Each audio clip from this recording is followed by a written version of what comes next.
Hi, I am P.Vanjipriya, Assistant Professor ECE, KIT, Kalingar Karunanidhi Institute of Technology. My topic is Cmos fabrication steps in VLSI Design. Introduction. Integrated circuit is a set of electronic circuits on one small flat chip of semiconductor material. Modern semiconductor chips have billions of components and complex to design. Integrated circuit can be classified into three types such as analog, digital and mixed signals. Digital design can be one of three groups. One is full custom, ASIC and semi-custom. In full custom, every transistor designed and laid out by hand. ASIC is an application-specific integrated circuit. In ASIC, synthesized automatically from a high-level language description. In semi-custom, mixture of custom and synthesized modules. In VLSI, Cmos is a fast, cheap, low-power transistor, high packaging density with very less noise margin. In this, technology is used in developing the microprocessor and microcontroller, digital logic circuit, and many other integrated circuits. Cmos fabrication process. The Cmos can be fabricated using different processes such as anvil process for Cmos fabrication, PVL process for Cmos fabrication, TWINTUBE Cmos fabrication process. Cmos fabrication process. Cmos can be obtained by integrating both the NMOS and PMOS transistor on the same chip substrate. Fabrication of Cmos is described using the P substrate, in which the NMOS is fabricated on a P-type substrate and the PMOS transistor is fabricated in N-bill. Cmos transistors are fabricated on silicon wafer lithography process similar to printing press. On each step, different materials are deposited or etched. Easiest to understand by viewing both top and cross section of wafer in a simplified manufacturing process. Step 1. Substrate. Primarily start the process with a P substrate. Step 2. Oxidation. The oxidation process is done by using high purity oxygen and hydroxygen, which are exposed in a oxidation approximately at 1000 degree centigrade. Step 3. Photoresist. A light sensitive polymer that softens whenever exposed to light is called a photoresist layer. It is formed. Step 4. Masking. The photoresist is exposed to UV rays through the N-bill mask. Step 5. Photoresist removal. A part of the photoresist layer is removed by treating the wafer with the basic or acid solution. Step 6. Removal of SiO2 using acid etching. The SiO2 oxidation layer is removed through the open area made by the removal of photoresist using hydraulic acid.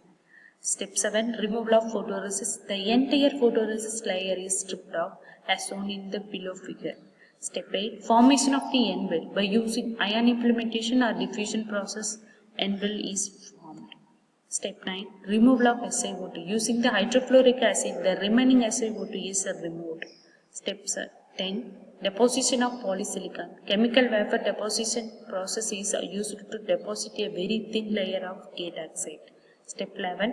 Removing the layer bearing a small area for the gates. Expect the two small regions required for forming the gates of NMOS and PMOS. The remaining layer is stripped off. Step 12. Oxidation process. Next, an oxidation layer is formed on this layer with two small regions for the formation of the gate thermals of NMOS and PMOS. Step 13. Masking and diffusion. By using the masking process, small gaps are made for the purpose of N diffusion. Masking and N diffusion. The N-type dopants are diffused or ion implemented and the 3 N+ are formed for the formation of the thermals of NMOS. Step 14. Oxide stripping. The remaining oxidation layer is stripped off. Step 15. P diffusion. Similar to the above N diffusion process, the P diffusion regions are diffused to form the thermals of the PMOS.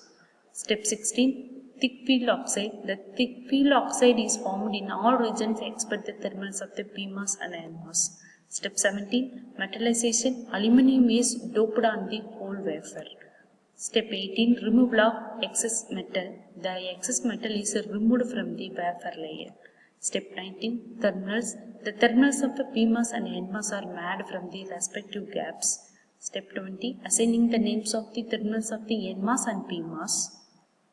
Fabrication of Cmos using PVL process. Fabrication of Cmos P-well process is almost similar to N-well, but the only difference in PMOS P-well process is that it consists of a main end state and this P-wells itself act as a substrate for the end devices. This is a TWINTUBE Cmos fabrication process. Steps for TWINTUBE. By using the following step, we can fabricate Cmos using TWINTUBE process method. Lightly doped N plus or P plus substrate is taken and to protect the latch-up epitaxial layer is used. The highly purity controlled thickness of the layers of silicon are grown with exact dopant concentrations. The dopant and its concentration in silicon are used to determine electrical properties. Steps for TWINTUBE: formation of the tub, thin oxide construction, implementation of the source and drain, cuts for making contacts, metallization. Thank you.